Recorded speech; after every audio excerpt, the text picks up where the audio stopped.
Good morning, everyone. This is Saturday, October 31st, 2015. Welcome you all to our Bible study, and Tom from New York is the moderator today, so go ahead, Tom. Hello, Tom. Take yourself off mute first. I enjoy talking to myself. Actually, I'll just take my time.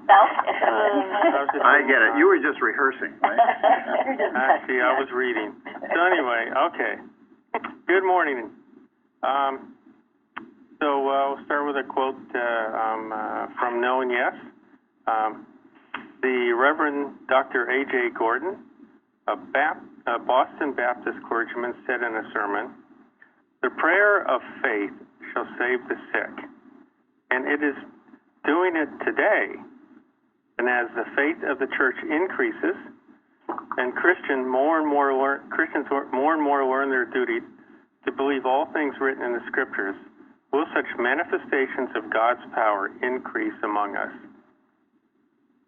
Such sentiments are wholesome avowals of Christian Science. Thank you. Thank you.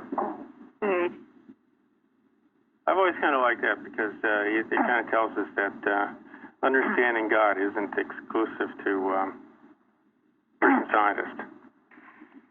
Also, the Christian Science is not just another religion. Right. Good point. Yeah. Okay. So we have another obscure parable to go through. So what do you want to call it? The parable of the lost son, or what is it? The parable of the prodigal son. So that's what we're going through today. In our lesson, it just covers most of it, but not all of it. So hopefully you read the selected reading there. So it covers the entire parable. The first question is, what is the context of this parable? Well, the Jews and the Gentiles were coming to hear Christ Jesus speak, and the scribes and the Pharisees thought that only Jews had the privilege of repenting and being pardoned. So they were very upset by this. Well, the publicans and sinners were the ones who were coming to hear him. And the Pharisees and scribes were saying, "This man receives sinners and eateth with them." They were putting him down.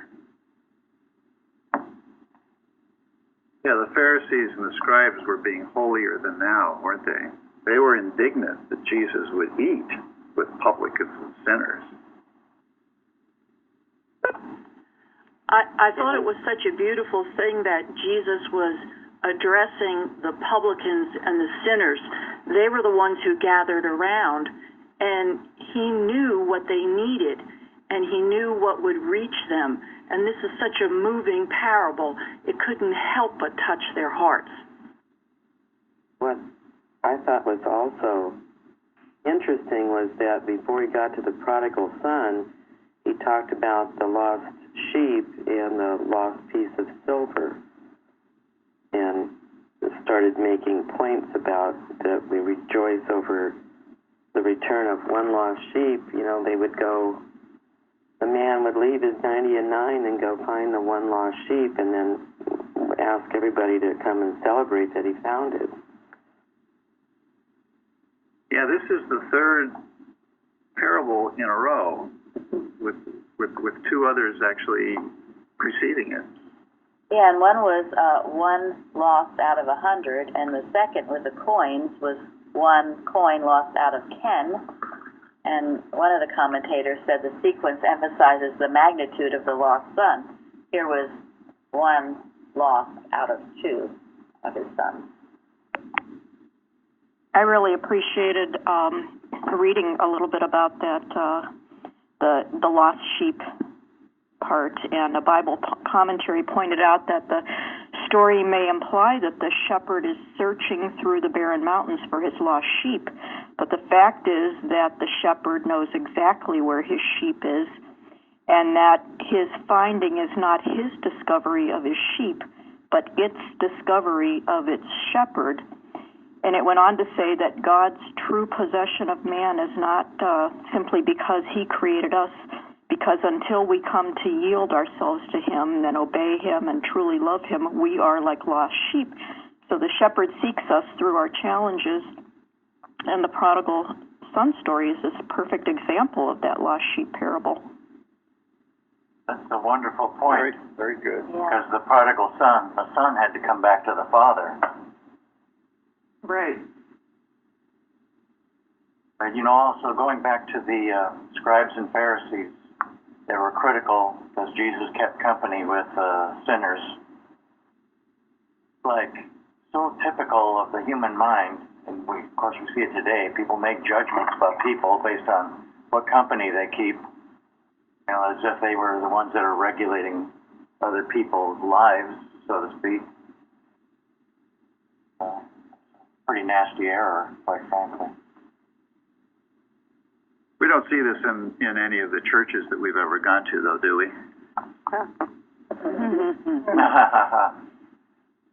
Everybody's so welcoming of everybody, right?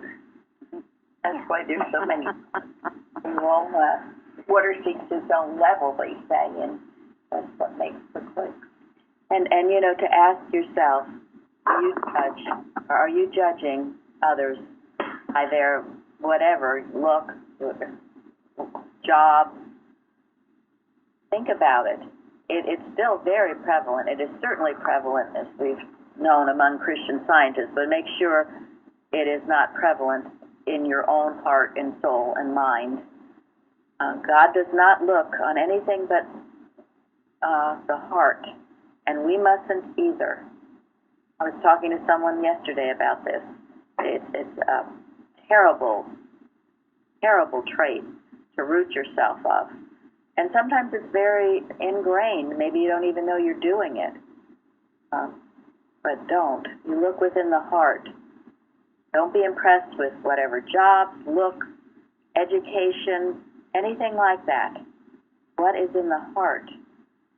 Sometimes the most dilapidated, perhaps if you want to put it that way, person can be the most heartful and soulful, as really we saw in last week's parable about Dives and Lazarus.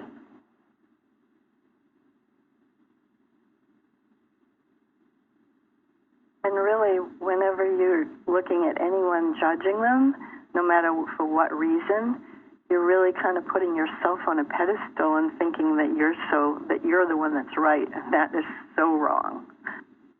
Well, you're also damning yourself, though, because what you're thinking about others is what you really entertain as truth about yourself, whether you're conscious of it or not. There's only God and man, perfect man. So if you're thinking negatively, well, you're defiling the purity of man, and that affects you too, the thinker of wrong. Thank you. Good point. Really, and it's so easy, and I've seen it, and we have to watch it within ourselves. You start damning others in some way, and then you become them because you're seeing it, and it ends up you become it, and you don't even realize you've become it. It goes back to there was a section about poison on the forum. Yes. Yes. Yeah, that was Jacob. That was good. Yeah, it was excellent. It's something we always have to be careful of because it infects. This idea of infections, all these infections out these days. Well, think about what are you infecting yourself with? What poison have you taken in? What have you listened to or exposed yourself to? It was interesting in regarding this story. I think it was maybe Matthew Henry that talks about we have to be careful, never breathe an immoral atmosphere unless an attempt to purify it. Okay. So if someone is expressing, it seemed to be filled with poison or hatred or whatever else, You need to be aware of it. You need to be mindful of it. You need to heal it in your own consciousness and know it not to be true. Do you necessarily expose yourself to it? Only if you're going to purify it. Otherwise, you don't. But then he goes on to say, if the person is penitent and sorry, then absolutely you love and don't hold back or think you can't go near that type of person. Once it's penitent and sorry and changed, yes, then you do expose yourself to it because the poison is gone. And those are very important points. And all of these these innuendos we must understand and apply properly to ourselves.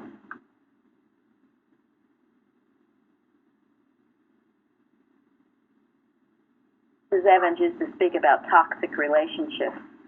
She would speak about them in marriages. If you live with someone who seems to be poisoned in some way, and you have no attempt to purify it, you live with it, you justify it, you defend it, you protect it, it will jump you, and pretty soon you're going to be just as toxic as the other person and not even know it.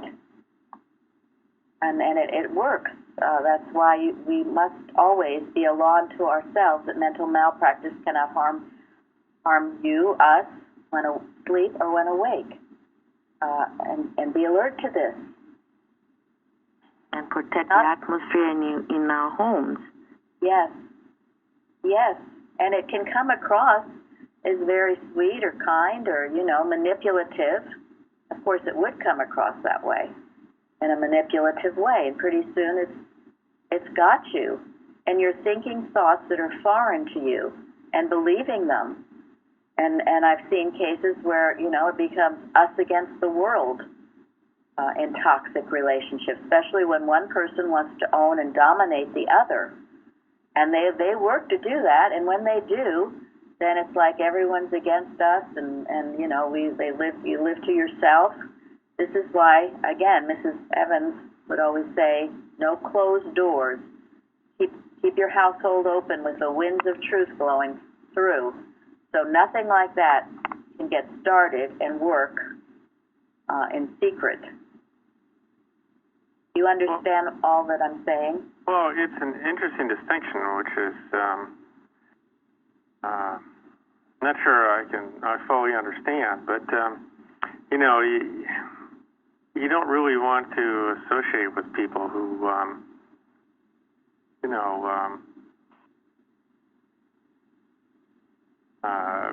not healthy to be around, I guess, Right. And how do you know? We get this parable of, it's okay to be with the publicans and the sinners and to seek out the lost. And it's kind of how you understand that distinction. Right. Not real clear to me, actually. Well, how do you know if it's, quote, healthy to be with someone or not? How you feel? Or how you feel. Being miserable is not a good sign. I know the phrase "misery loves company" comes to mind because I've had those kind of relationships. So, well, doesn't it boil down to whether God sends you or not? I keep thinking Jesus didn't do anything ever by accident. If he was there, he was sent there.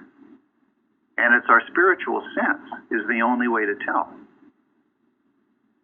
And it can also work the other way around, where people, perhaps those who need what you have to give, are attracted to you. And so they're sent, in a way, to you, where you can help them. But again, it is your spiritual sense, and you don't cast pearls before swine. Now, in this case, the publicans and sinners and all of those people were much more receptive to what Jesus had to say than who? The self-righteous publicans. Yes. Yeah, their thinking was they could be a closed door. Hopefully it wasn't, but so it is your spiritual sense. And if someone is down and out and receptive to the truth, well, that's what makes the difference. if they're closed-minded, and not only closed-minded, but against what you're saying, you never argue, and you do not cast your pearls before swine. There are those who are down and out because they are willful and still willful, and they're just not going to be receptive. And then there are those who are down and out who have hit rock bottom and who are ready. I think the yardstick is that, do they change? And if they don't, you don't stay in that toxicity. I stayed in a marriage for 33 years before I really finally had to see the light, and there wasn't a change. That's a long time in human terms. But there are other people you might meet who need help, and they do change. And then you keep the relationship. That's what happened with the prodigal son. Yes. And, it's true, too, here and in working with a practitioner and other instances, if you were able to take a rebuke and have the humility to take it, listen to it, and to change and to come back again, that shows that you are very worthwhile. That to me is perhaps it's the most important thing I see with people, is your humility to change, as Shardy just said, to turn on a dime, not to take offense, to learn from it and to grow, and also to be completely honest, not to try to hide anything or say things that you're not, but to have that humility and that honesty, the 2 H's, I call them, very important. And most of you who are here have just done exactly that. You've been able to take correction, rebukes. You're still here. You're willing to learn. There's no, don't you tell me, or I'm going to take my marbles and go. Those are the ones. I thought my marbles were lost. Well, maybe, but they're taking them wherever they get them. Yeah. So anyway. That's the self-deception, thinking that they have marbles.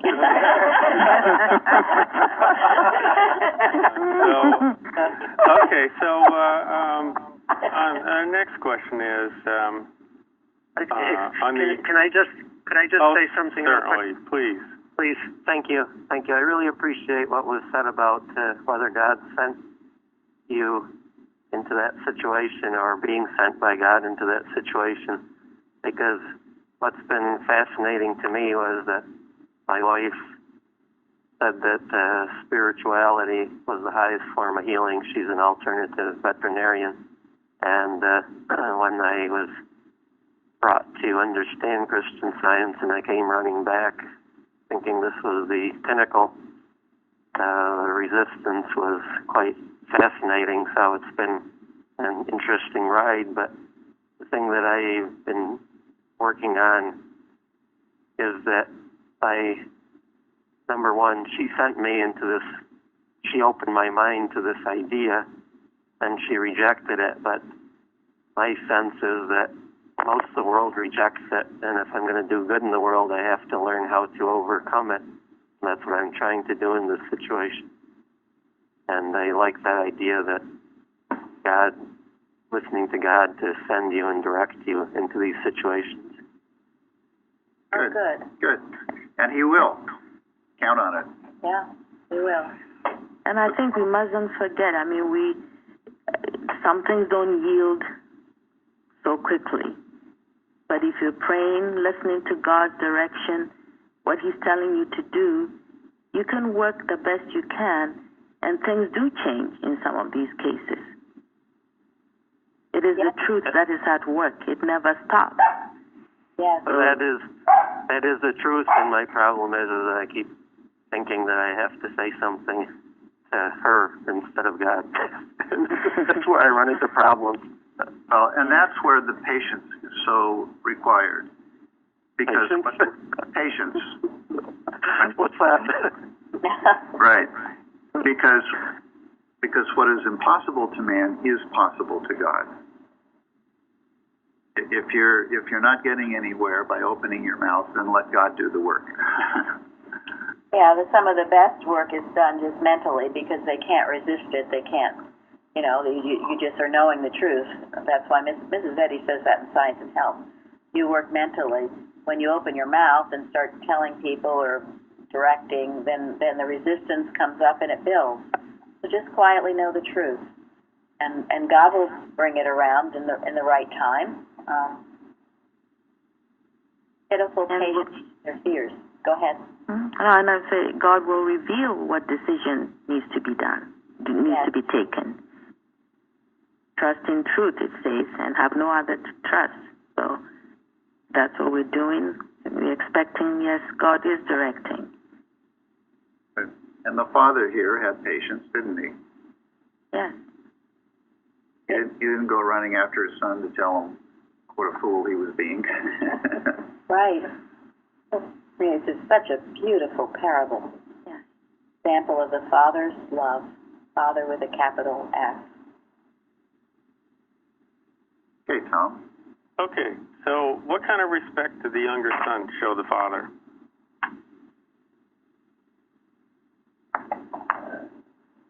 Sounded like it was not much at the beginning. Yeah, it changed, didn't it? Yeah. Well, at the beginning, that was a very arrogant thing to do, to give him a portion of his goods. It wasn't supposed to be that he got that till after his father passed on. So he was being very arrogant, very rebellious, very contemptuous. Well, you think about the statement, give me the goods that pertain to me. Not like, may I please have some? Or may I, if it pleases you, can I please have allotment? No, just give me. Yeah, it was unearned. Yep. Entitlement. According to the commentary I read in those days, that sometimes in the quote-unquote later years of a man's life, they already divided things up, and then if the kids did declare for it, it was given to them. That was partly custom too. But I'm not trying to say that the prodigal son was correct in doing it. Well, he did get his way.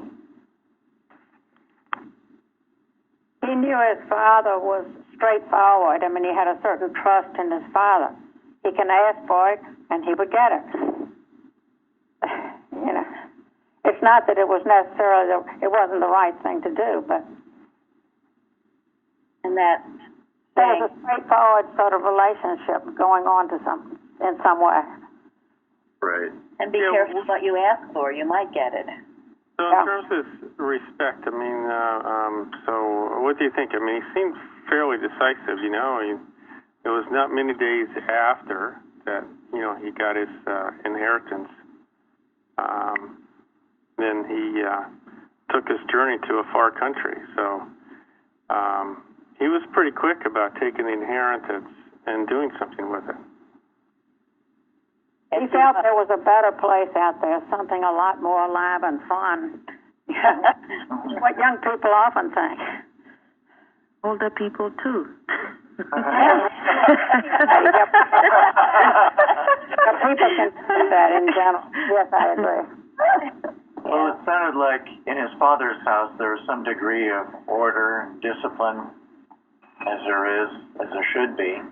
But for some reason, the younger son rebelled, didn't want to live under those circumstances. Well, I mean, people, you know, everybody has to find their own way. So again, you can't really restrain people from, you know, finding their own way. So in a way, it's kind of typical, isn't it? You know, wants to move away, try to find his own way, whatever that is. Yes. But I think, you know, that's an important point what Fairley brought up, and Florence too, that all of us, you know, you can be tempted. You just don't like the restrictions you feel obeying God or whatever you think that means. He made himself into his own little God. I guess it was Matthew Henry said he didn't want to be under God's government. He wanted to be his own master, and he bound himself with cords of lust. But that was And that's what happened. He bound himself with cords by wanting to get out of his father's house, which he had been receiving everything. And what's the big thing there? When you've been given everything and you're what? Ungrateful. Ungrateful. Yes. So therefore, you do have to leave the Father's house in order to lose it all, and then suddenly, oh wow, yeah, I had a lot to be grateful for, and I didn't even know it. That's an important lesson. It's better not to stay there and be miserable and ungrateful. Better to go learn your lesson. Learn to be grateful for all that God's given you and His great blessings, than never to find that out. But better it is by far to be grateful in the first place, and avoid all that unhappiness, if possible. If possible. Not always is possible. I guess this is what Mrs. Eddy asked the question. Are we grateful for life, truth, and love? We can apply that to ourselves.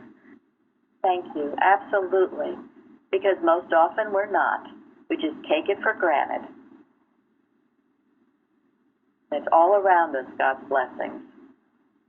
We take it all for granted until we end up losing things, and then we begin to appreciate what God so abundantly bestows on all His children without exception. I love this Bible commentary. This line from there said, "There is always famine in the land of forgetfulness of God." Yes. Yes.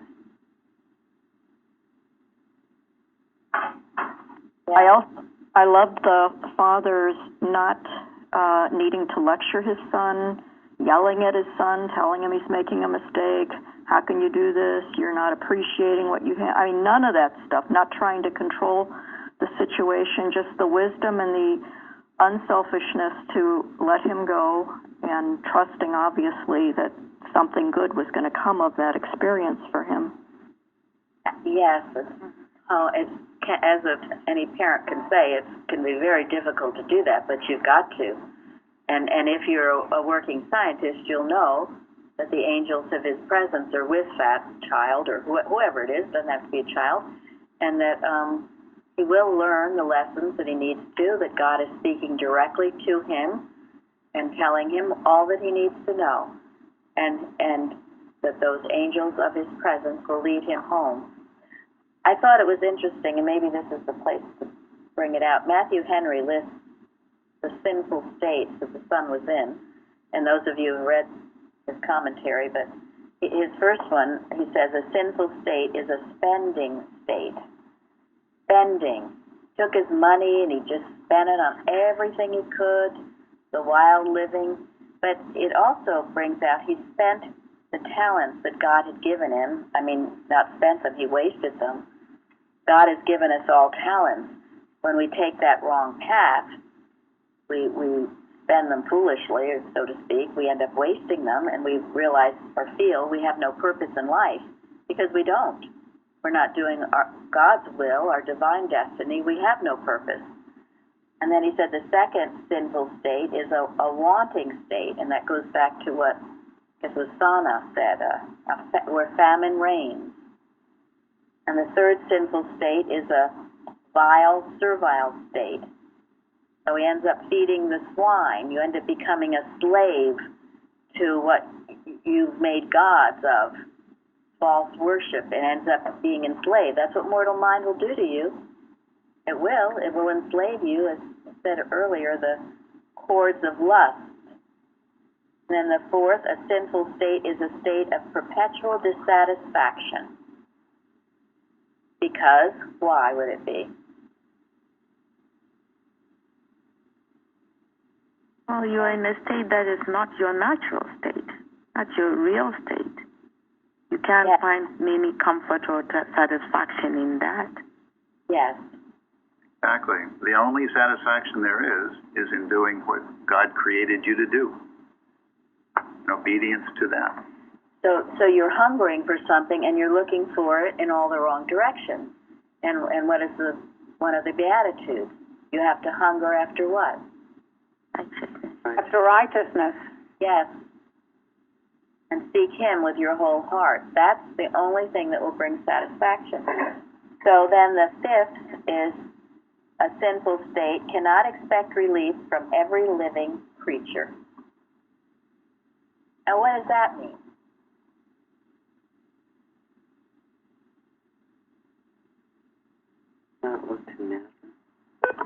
Can you repeat that, please? A sinful state cannot expect relief from any living creature.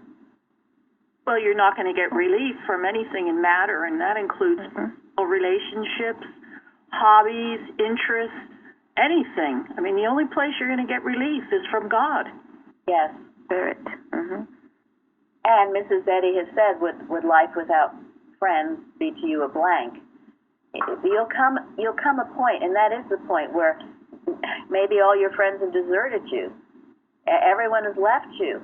Or you've looked for it in somebody, and it's not there. You won't find it there. So you're forced to do what? Turn to God. Yes. You are forced to turn to God. Forced, because there's no living creature or thing can help you. It's void, and it can't help you. If it's godless, it's impossible for it to help you. But you get to that stage. And then, and I think this is the last sinful state, no, not the last. One of the other sinful states is the state of death. What does that mean? Well, actually, life feels like death to you when you're at that point. And you're at that point where you don't even want to live anymore. You're in such hell. Yes. Right. Yes. You'd rather be dead than be in that state. But being dead, you'll wake up only to find you're still in that state until you learn the lessons. Just in case anyone thinks that's an answer. Until you find Plainfield. Well, thank you. No, you feel dead. I remember feeling dead. And even, what did the Father say? My son was dead, and now he's alive again. He was dead to the truth. He was dead to what was real. He was dead to God. He was dead in his senses. And then, the last, a sinful state is a state of madness and frenzy. That was one of the definitions of animal magnetism we talked about last week. So what does that mean? Sin will drive you crazy. Yeah. Yes. Riotous living. Yes. You get desperate. Yes. And it should. What is the purpose? What is the purpose of all of this? Then what happens? Reformation. Thank you. Things get just so awful. All these 7 states, sinful states, which is what the prodigal son was in. And I thought, Matthew Henry, you can really get a lot of good out of this. He described it so beautifully. And we've probably all been there, so. You know, I was reading an article this morning about a famous singer that was in the hospital dying, and one of her friends came to visit her, and they were just kind of chatting nice things, and the singer who was dying said to her friend that, quote, just cut the crap, are you going to get me some heroin? Oh, that's wonderful. There's nothing worse, and I laugh because I love it. I love the refreshing. But there's nothing worse than if you've been there, if you feel like you were just gonna wither up and die, and someone just comes and makes nice, chatty talk. You feel like you're gonna jump out of your skin. You're in such a sensitive state. You need the truth. That's why if you ever know anybody that way, I don't care if you're embarrassed to talk the truth. You talk the truth. They need it. People in comas that you think can't hear you, they need it. Carol told that story about the man in a coma who heard. Go ahead. Yeah, he was definitely dying. The doctor said he had only hours to live. And one of his co-workers came in, and every day he would tell him jokes, and he would make him laugh, and he would say, "Can't you do better than that? Can't you laugh better than that?" And the guy lived another day, and now the man is fine. You wouldn't think there was a thing wrong with him or ever had been. So, wouldn't accept it. And did that guy know anything about Christian Science? No. But he came in with, I'm saying Christian Science. He wasn't a, quote, Christian Scientist, but he was a Christian Scientist. He would not accept the negative verdict. And he came in with the truth, with joy, even though everyone said this guy's dying and there's no hope. The guy would not accept it. And it was healed. So, and I've heard many of you tell me stories where you've been out somewhere and someone will tell you a problem or even just say a negative comment, and you have met that comment with a statement of substance, and that person will say, "Oh, thank you so much." Never be afraid to speak the truth or to refer someone to God. Never. It's what they're hungering for. And that is, thank you, Tom. That's a wonderful example. I love it. I think it's great. Cut the crap. Tell me something meaningful.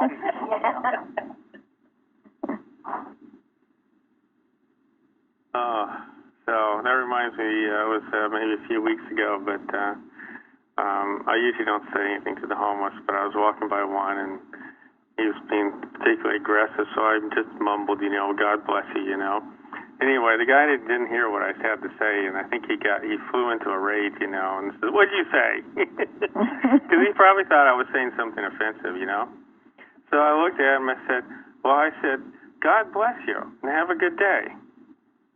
And all of a sudden he raises up and goes, "Oh, thanks." There you go. Go. Yeah. Say it with authority. They need it. And that's a wonderful thing to say.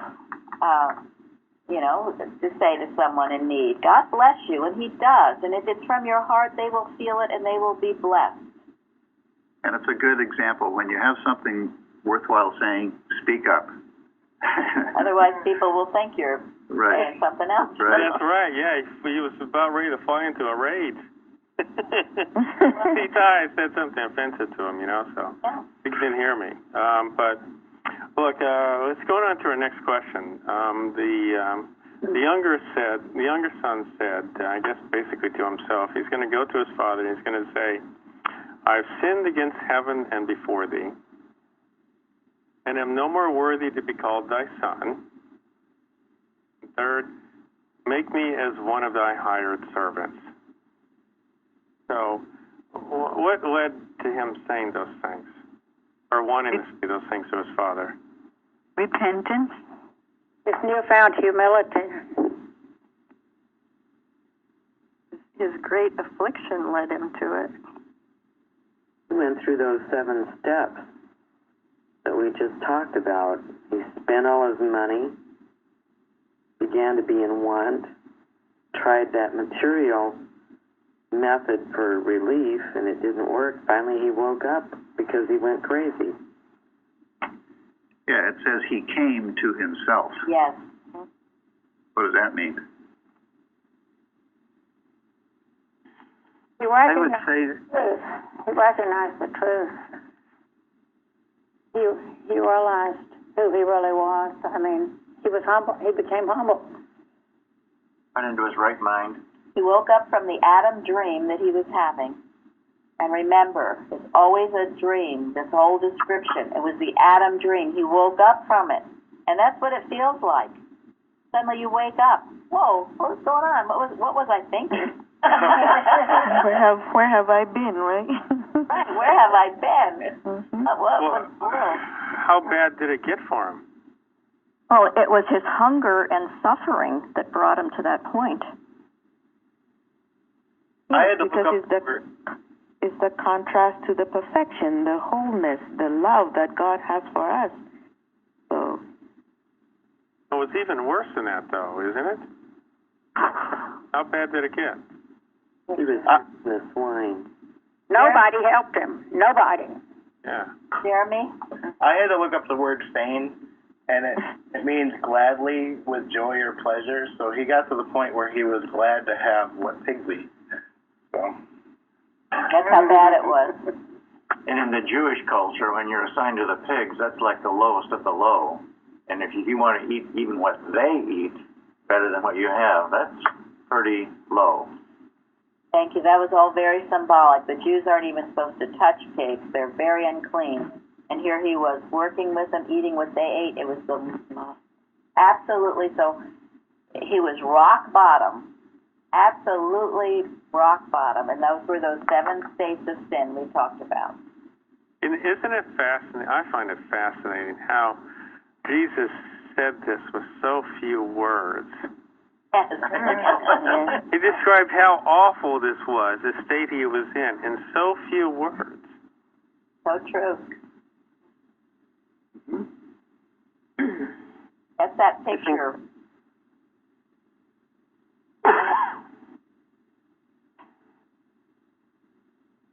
Yeah, so this guy finally realized the utter wastefulness, the utter uselessness, the utter destructiveness of the path that he had chosen. Realized his father's home was actually a pretty good place after all. Okay, so he goes back to his father, and how did his father respond? Well, before we go to that, I'd like, those points are important, those points you mentioned, the 3 things he said to his father. Actually, they're first, because if you've ever been in the Adam dream and you know you need to get out of it, think of these things. The first one, I will arise and go to my father, and I will say unto him, Father. What does that mean? What do you have to do? Recognize your son, that you're a son. Thank you. Right. Gratitude, respect. Humility, the humility to go back to the Father with a capital L, F, to realize he is your Father and you are his child. And then, Father, I have sinned against heaven and before thee. So what does that mean? What do you have to do? Confess? Yes. Admit you made a big mistake. Some people can't admit that. That is so true. You cannot, you know it. I know it within myself. You just don't want to say you made a mistake. No, pride rebels. You have to humbly admit you made a mistake and that you sinned before heaven and before God. For heaven, what would that represent?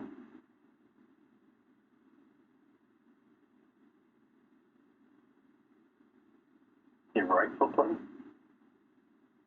I think all that you know to be right and true, all that you have been taught for us in Christian Science, everything you know that is true. Right. Yep. Okay, and then next, I am no more worthy to be called thy son. That's the humility. With a penitent heart. Penitent heart.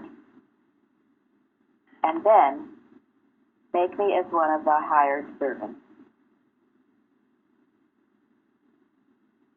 Be willing to work for God? Yes. Correct. And be willing to do whatever, as we used to say, to scrub the bathroom.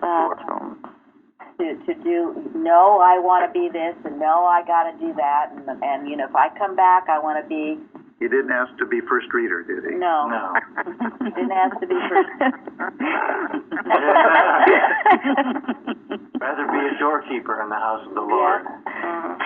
So those are very important steps in your repentance, and as Tom says, he says it in so few words and so eloquently, you could almost miss it. But if you've ever journeyed away from the Father's house, remember these steps. They will take you home. Okay, that was... Okay, Tom. Yeah, no, it was kind of interesting. He didn't say, oh, I'm going to go back to my father, ask for food and more inheritance, you know? Right. He owes it to me. Can I have my old room back?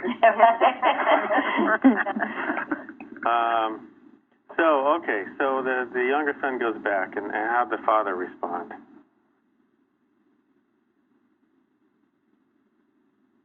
He ran up to him, didn't he? Or I guess that was after, sorry. He was thrilled. Oh, He was absolutely thrilled. Actually, I came across something that had some symbolism. The ring was supposed to symbolize the sonship, and the robe, the dignity and honor, and sandals were given to him. Servants didn't wear sandals, and then a calf, which was a special brought out for special occasion. Thank you. I saw too. This is Matthew Henry again, but it describes this wonderful state to be in, which the Father was in. The first was eyes of mercy. Eyes of mercy. The Father saw the Son coming. He was looking for the Son. He was the Son was always, expecting him. When will he come? His eyes of mercy. He was looking. And then second was the bowels of mercy. Compassion, this deep compassion, love for the Son. The bowels of mercy, deep within your being. You just, thank goodness he's coming back. So, eyes of mercy, bowels of mercy. 3, feet of mercy. And that's what Linda said. He ran to meet him. And I read in those days, for someone of that father's position to pick up those long skirts and run was considered, degrading. You just didn't do that. Of course, the Father didn't care. So he had the feet of mercy. He ran to meet him. 4th, the arms of mercy. Arms outstretched, and what they fell on each other. And then 5, the lips of mercy, kissing him, sealing his pardon. Every ounce of his being was full of mercy and love for this beloved Son. And feel that in your being. And I think you would, as I said, if you've ever had anybody you feel you've lost, when they come back, it should be your whole being. Can't wait to just hug them and kiss them and run to them and accept them and love them, as this Father did. Unless there's pride or resentment, and you hear about those kind of relationships all the time, where people can't let go of the hurt, the anger over how they were treated. How true. Right. Well, you can't have the mercy if you have that, really. Right. And who does that poison? Yourself. Themselves. Right. This is such a picture of divine love, of real love. Yes. Mm-hmm. Something I think also that when he was yet a great way off, so he hadn't even gotten that. As soon as he saw him coming back. Mm-hmm. I think it also speaks to why Mrs. Eddy says it's love that can heal anything, because obviously even when the Son was away, all that time, that Father must have been loving the real Son that was still, the truth about him. And so to see him, it's like, oh, here it comes. Yes. It's a love that didn't change, obviously. That is so beautiful and so true. So, never accept the false appearance of a loved one, no matter how bad it might seem. Hold him in the correct concept. Keep that concept, and you will see it come, because that's the truth of it. The other is not the truth. It's a distortion. Well, I find the Father didn't do something that I've done before, the Father didn't say, well, serves you right. Yep.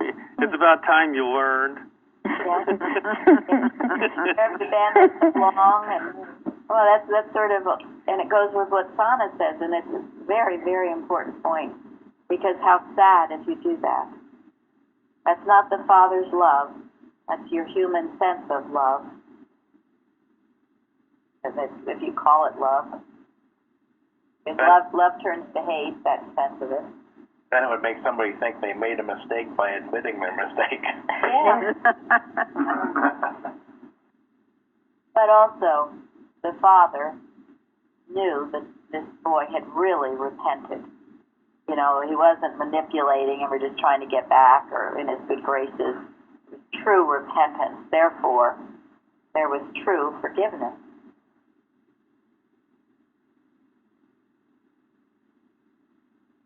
That's why love has to be divine to be love.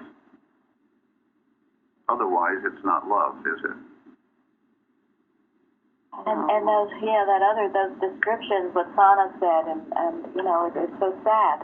You do see that in families. And they seem like unhealable situations. And what's, one of the big, huge differences between what we humanly think of sometimes as love is that there's always a string attached. In there. There's always some kind of desire to control or desire to have some kind of and if there is, it's not divine and it's not really love. When you really love, whatever you do for someone, there are no strings attached. If they never return that love, if they never even thank you, if it's divine love and you were guided by love to do it, that's it. And you don't feel badly. It's only when it's human love that you say, well, why didn't you come back with all my money with interest or something? No. Or why didn't you come back sooner? Because I really miss you. Yeah. I felt terrible. Yeah, you made me just feel awful. But the Father knew that divine love was caring for him, and he knew divine love was caring for his Son, and he was at peace with that. Well, he might have been tormented sometimes, but he didn't give into it. Yeah, thank you. Yes, I'm sure. We all are tormented sometimes, but he didn't give into it. He knew it would be wrong. And the result, I'm sure, wouldn't have been the same. I'm sure the Son felt the Father's love. I'm sure that's what brought him home, ultimately. Because love is a great attraction. I thought it was interesting, and I puzzled about this, because when he finally says, Father, I've sinned against heaven and in thy sight, the first time, he says it to himself. Yeah. He comes to the realization in his own thinking. But then also, later on, he says it out loud to his Father, his human Father.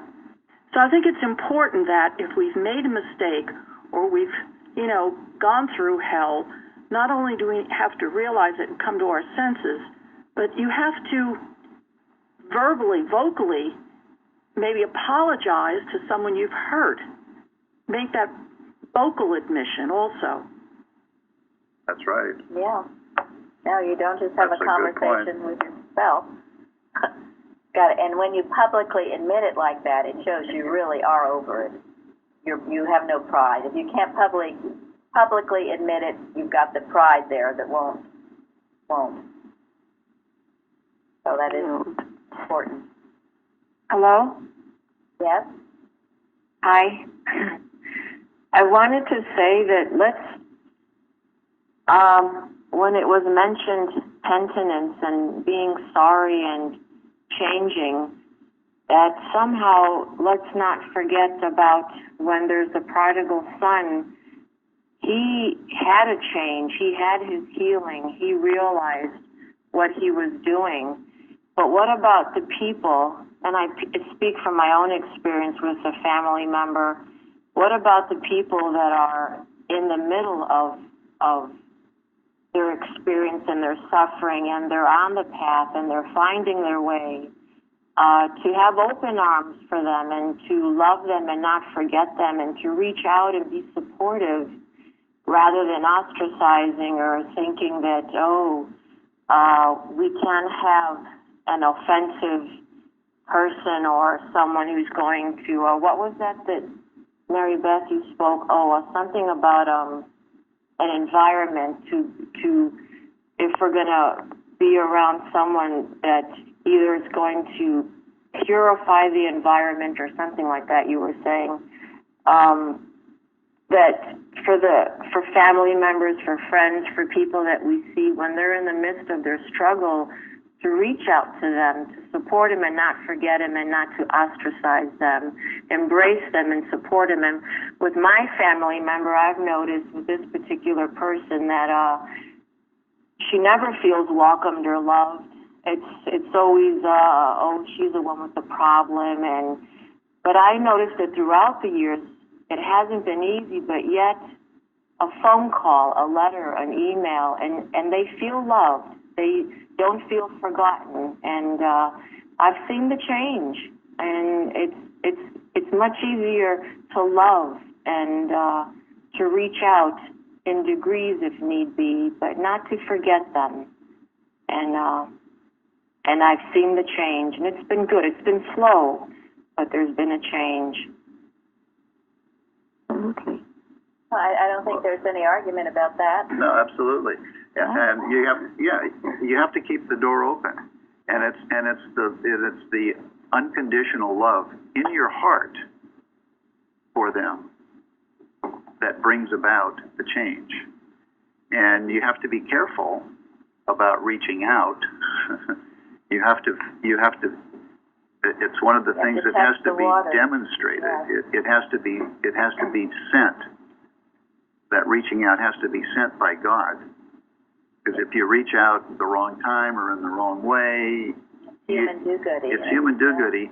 And what you don't want to do, and I don't know the situation, but what you don't want to do is you don't want to enable their mistakes.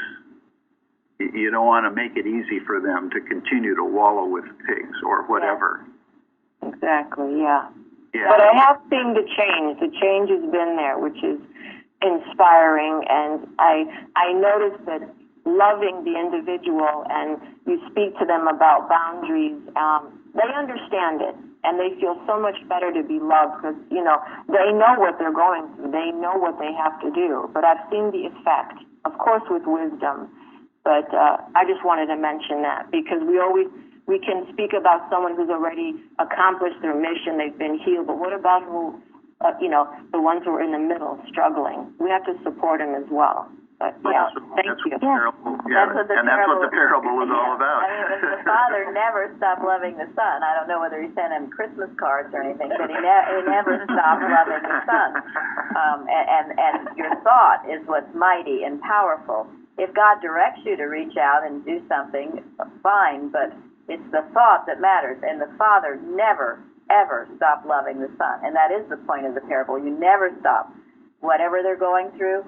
And if, as I said, if God directs you to in some way encourage someone, and it will come to you out of the blue sometimes to give a word of encouragement or something to someone, but it should be God directed. They've got to learn whatever lesson God is teaching them. And this is Eddie says, if you get in there and try to make things better or nicer for them in some way, that's tending the regulator. You're pretending you're God, and you're going to step in there and help the situation, and you can't do that.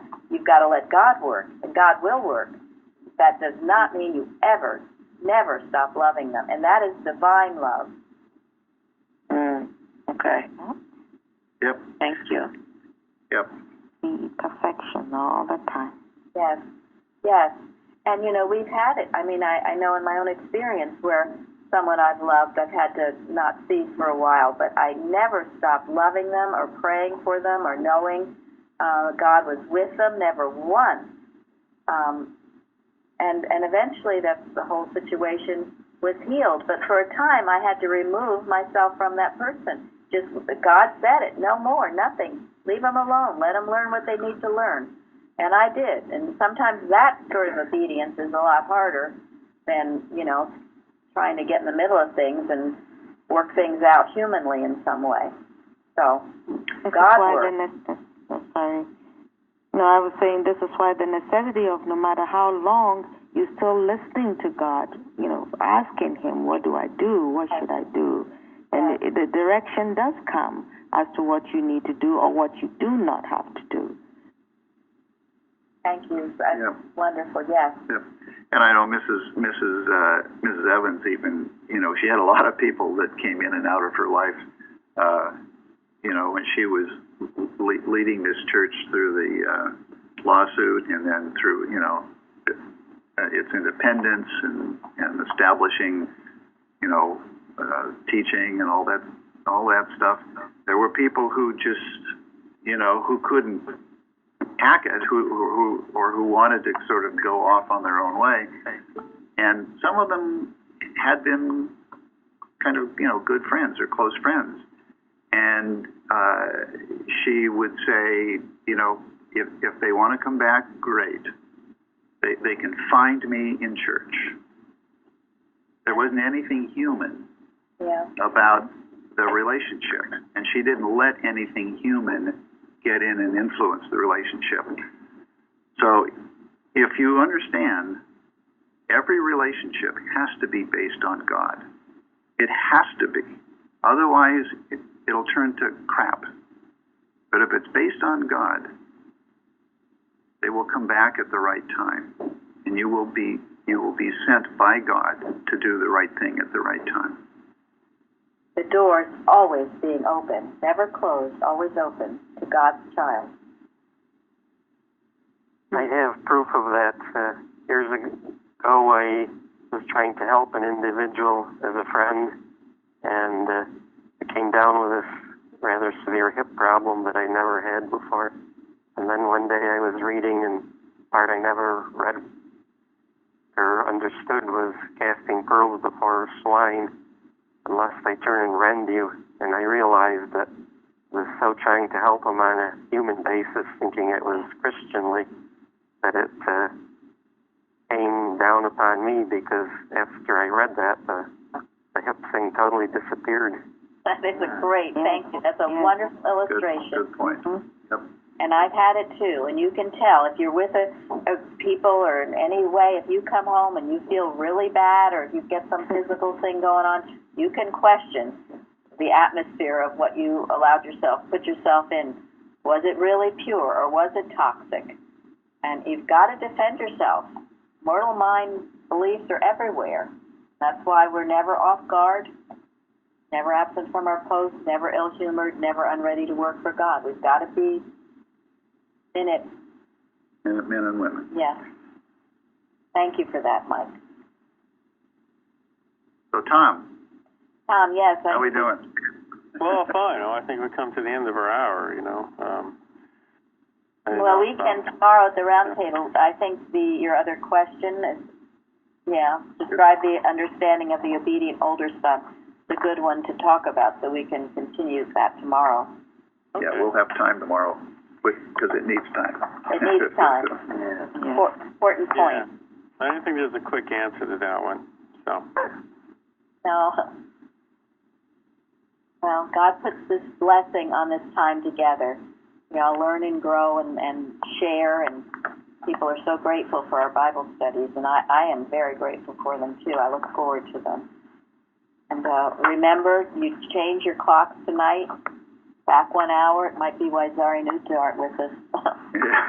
Well, I do want to say that, and it's not just today, it's in other Bible studies, but certainly impressed, and it's great to hear how people have put time in preparing for the Bible studies, and bringing something that helps all of us. It's wonderful. Thank you, Tom, for your questions, and we have some new people who have signed up in November. It's great. Yeah, are there any available Saturdays yet still? I think so. Yes, and the next 2 weeks are taken, but after that. Okay, the next 2 Saturdays are taken, but there are 2 Saturdays after that that are still available. If anybody wants to step up and write some questions, let Tom and Linda know. I'm sure they will be filled. Yes. Thank you. Thank you all. Yep. Wonderful Bible study. Thank you, Tom. Thank you. Thank you very much. Thank you, everyone.